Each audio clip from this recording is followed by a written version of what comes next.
Tell us a little bit about the status of education in our conference at the moment. I would be very reluctant to say how bad it was a few years ago. We had to close a few schools. We lost a lot of students. We found out it was not just with Lake Region. There were several conferences where schools were being closed down and not enough money. And so where we are right now, we are making a comeback. Awesome. Praise God, because we have our enrollments have, spiked. Our school buildings, our infrastructure has been worked on, and we have spent quite a bit of money to ensure the success of our schools. And maybe some of the other gentlemen can share with you what we've done in the past to bring our schools back. So the story ends, and it will end on a positive note. Oh, awesome.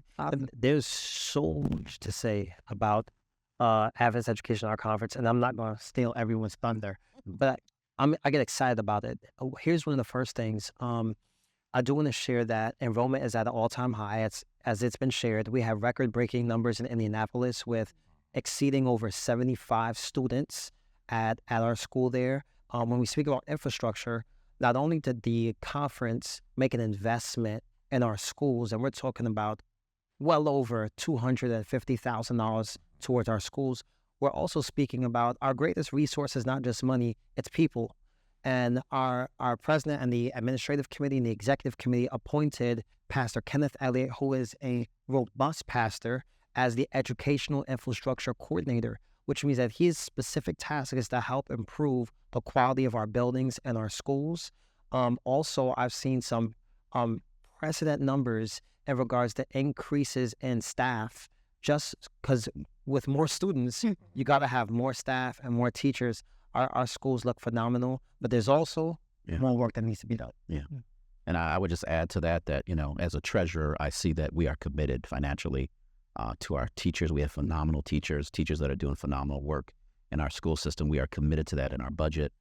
We're committed to that in giving money for fixing the schools. But we do have some challenges. And one of the challenges that we have, and that's kind of what was kind of asked in your question, is how do we meet the demands of kind of what the world is offering and also be able to be competitive and also be Christian at our schools? Because there are some places where people can go to a public school, they can get a great education, not have to pay anything for it except out of their property taxes. So we do have to look at some other ways. And I have some ideas of how we can do that. I have some friends who are into the educational platform also. But there's things that we can do that actually bridge that gap and provide maybe other sources of funding to help those who are worthy for those scholarships or for those monies to be able to make it to school, so that everyone who wants to go to a Christian education can go. And make sure that we not only do we keep our education and curriculum excellent, but also keep it in an environment that people are proud to be a part of.